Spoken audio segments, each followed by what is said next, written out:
If you are trying to sound more native like in American English pronunciation, then one of the best strategies that you can start doing is listening to native speakers and analyzing their speech. And that is what we are about to do. My name is Jeff. Welcome back to Fluent American. In our series Say It Native, we're going to go over 5 quick techniques that native speakers use in their speech every single day that you can also start applying to your own speech. Start getting that real natural sound that you're interested in. Let's take a look at our first example here. See if you can guess what I'm going to say. Was what other organizations did well. A lot of organizations do really well. One more time. What did you notice about the phrase the organizations? Was what other organizations did well. A lot of organizations do really well. That you'll notice that is happening here. So the has that heavy TH sound relatively. Then organization starts with a vowel sound.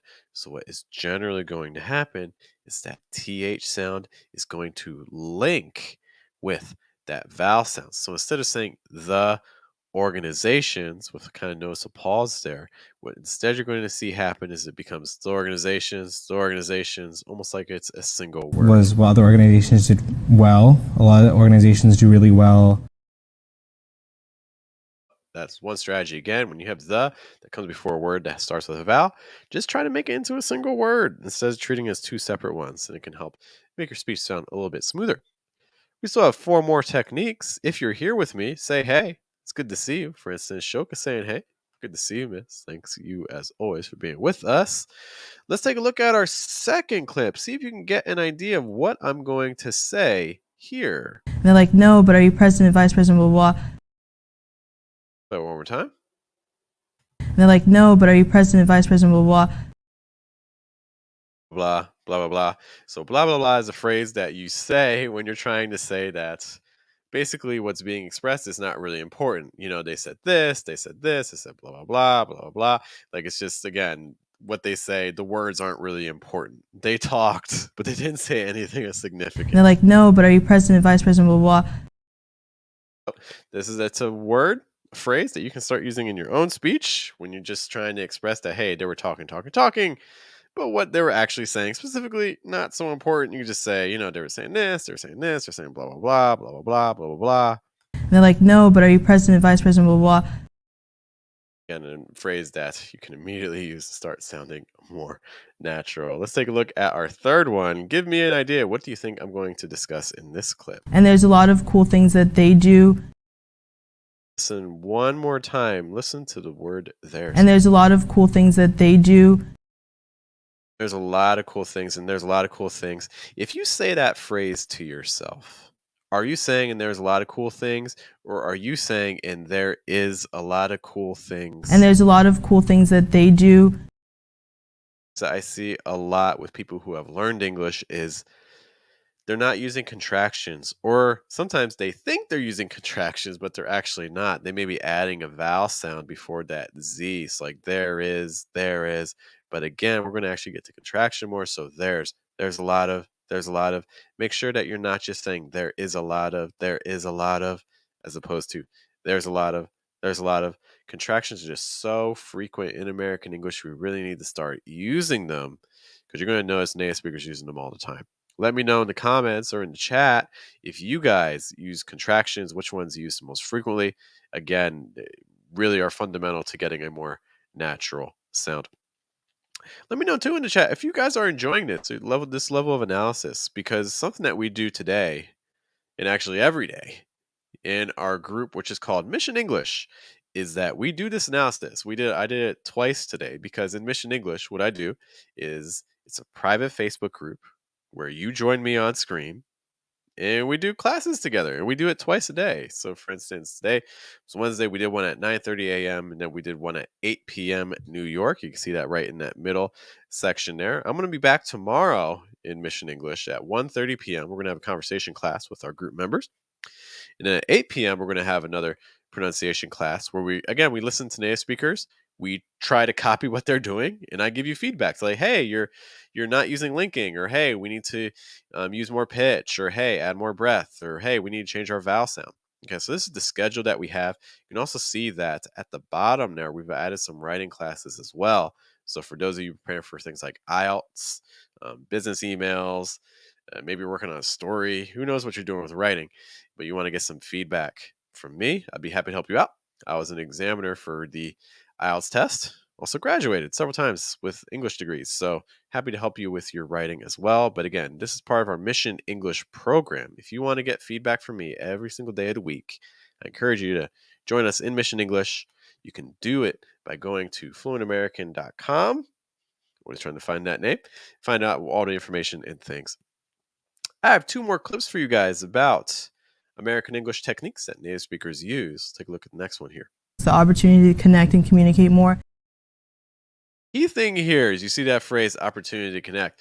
I want you to watch her lips and try to say the same phrase that she's doing the same way that she is doing it. Watch her lip movement. It's the opportunity to connect and communicate more. So I hope you're noticing is that when she says that phrase, opportunity to connect, you can even see it on my lips right now. Opportunity to connect, opportunity to connect. Notice that I'm not really getting a whole lot of movement there, right? I'm not saying opportunity to connect. It's nothing like that. Her lips are staying really relatively straight. Pay attention to that again. It's the opportunity to connect and communicate more.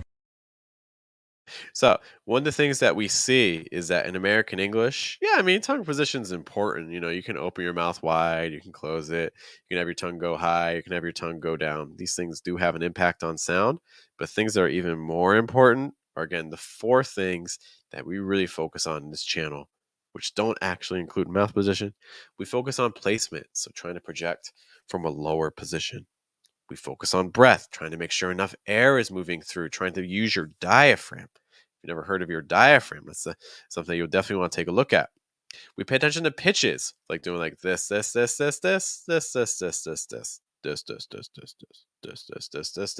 know, if you have difficulty using all of those pitches that I just did, American English is going to be difficult for you. I'll be honest, because you need that full range. For instance, if I say a word like wow, I went high, but I also went low. Can you match me pitch for pitch? Can you even go higher? Can you even go lower?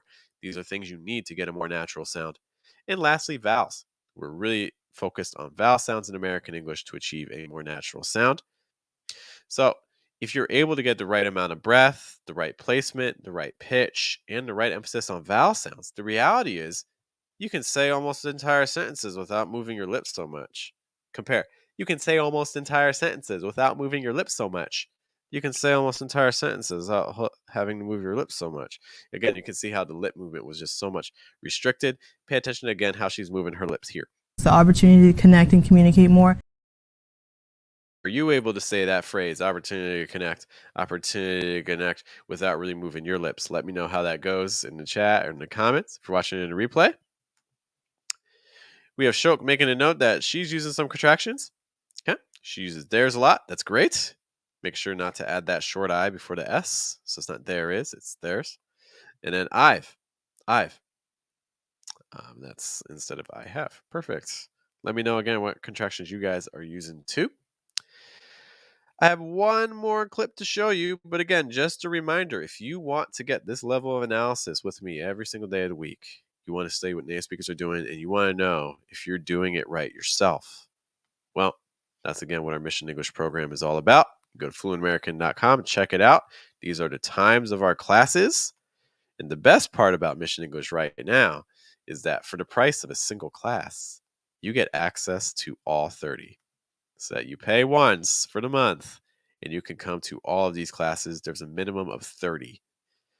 There's no better opportunity out there, I promise you, in terms of improving your pronunciation. You can even hear what other people in Mission English have to say about it too. But let's take a look at our last file here. What are we going to talk about? Talked a lot about other problems and similar strategies to either. Did he say the word to the way you did, or you think he would have? Let's listen again. How does he say the word to? Talked a lot about other problems and similar strategies to either. This demonstrates that the word to very often is not actually pronounced as to. It often becomes ta or the. Just again, to is just not the most frequent sound for that. So start paying attention to how native speakers use the word to just to get an idea like, oh, wow, this gets very reduced. The T becomes a D sound. The O becomes a schwa sound. All these little things can help you achieve a more natural sound. Guys, those are the 5 tips I have for you to start sounding more natural in American English. Start applying it to your own speech. Let me know which of these were the most difficult for you, which were the easiest, which were the most helpful. I will see you guys next time. Thank you so much for your time as well. Have a good day, have a good night, have a good afternoon, and take care.